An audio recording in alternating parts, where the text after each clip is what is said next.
అసలు రిజర్వేషన్లు కల్పించాలని కోరుకుంటున్నారు కదా, అసలు దీని ముఖ్య ఉద్దేశం ఏంటి? మీరు ప్రెస్ మీట్ పెట్టడానికి ఏంటి అసలు?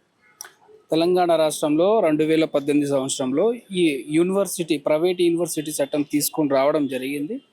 ఆ యూనివర్సిటీ చట్టం ప్రకారంగా బడుగు బలహీన వర్గాల వారికి 25% రిజర్వేషన్ కల్పించాలని ఆ చట్టంలో వాళ్ళు అమలు చేసి పరిచిన కానీ ఇప్పుడు తెలంగాణ రాష్ట్రంలో 9 ప్రైవేట్ యూనివర్సిటీలు ఉన్నాయి.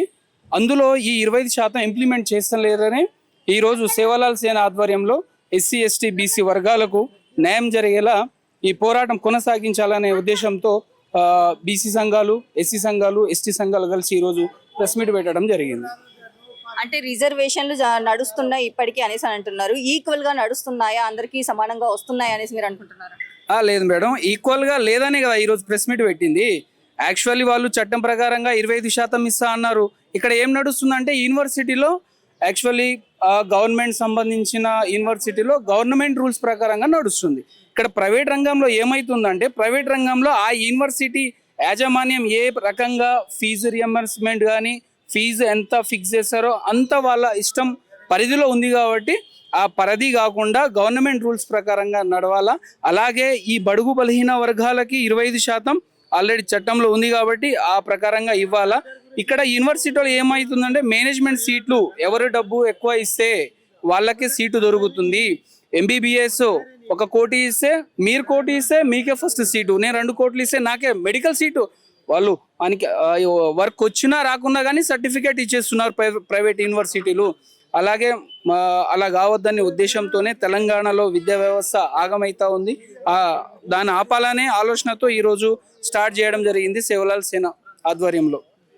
ఒకవైపు ఫీజు రియంబర్స్మెంట్లే తీసేస్తున్న సందర్భాలు కనిపిస్తున్నాయి రేవంత్ రెడ్డి గారు. మళ్ళీ ఇప్పుడు మీరు కొత్తగా రిజర్వేషన్లు కావాలి, రియంబర్స్మెంట్లు కావాలి అనేసి అంటే ఎలా చేస్తారనేసి అనుకుంటున్నారు? మేడం, మేము కొత్తగా అడుగుతలేం మేడం, ఉన్నదాన్నే మీరు అమలు చేయండి. కొత్తగా ఎవరు అడుగుతున్నారు? మీరు ఇస్తా అన్న 25% చేయాలా ఖచ్చితంగా. ఈరోజు విద్యాశాఖ మంత్రి సీఎం గారి చేతిలో ఉంది కాబట్టి విద్యాశాఖ మంత్రి దీని మీద ఖచ్చితంగా ఆలోచన చేయాలి. ఎందుకంటే ఈరోజు సీఎం రేవంత్ రెడ్డి గారు విద్యాశాఖ తీసుకొని కనీసం ఒక ప్రొఫెసర్కి కానీ ఒక హెచ్ఓడికి కానీ అపాయింట్మెంట్ ఇచ్చి విద్యా వ్యవస్థ ఎలా ఉంది తెలంగాణలో అడిగే పరిస్థితి లేదు. అలాంటప్పుడు విద్యా వ్యవస్థ మీద రేవంత్ రెడ్డికి ఎలా తెలుస్తుంది? కాబట్టి ఖచ్చితంగా రేవంత్ రెడ్డి నెలకొకసారన్నా విద్యా వ్యవస్థ మీద చర్చ పెట్టి ఈ సమస్యలను పరిష్కారం చేయాలా మేము కోరుతా ఉన్నాం మేడం. మీరు అన్నట్టే రేవంత్ రెడ్డి గారు టీచర్లతో మాట్లాడట్లేదు అనేసి అన్నారు. మొన్న మీటింగ్ పెట్టి మాట్లాడారు ఆయన, టీచర్స్ అందరినీ ఒక దగ్గర సమావేశపరిచి మాట్లాడారు. మరి అయినప్పటికీ కూడా మీకు ఎందుకు అలా మాట్లాడట్లేదు అనేసి వచ్చింది? అంటే ఇప్పుడు దాదాపు ప్రభుత్వం ఏర్పడి 3 సంవత్సరాలు అవుతుంది. 3 సంవత్సరాల్లో ఒక్కసారి మీటింగ్ పెడితే తెలియదు కదా. 3 సార్లు అంటే కనీసం నెలకొకసారన్నా వాళ్ళకు ఒక హాఫ్ డే అన్నా విద్యా వ్యవస్థ మీద టైం కేటాయించాలనేది మా కోరిక.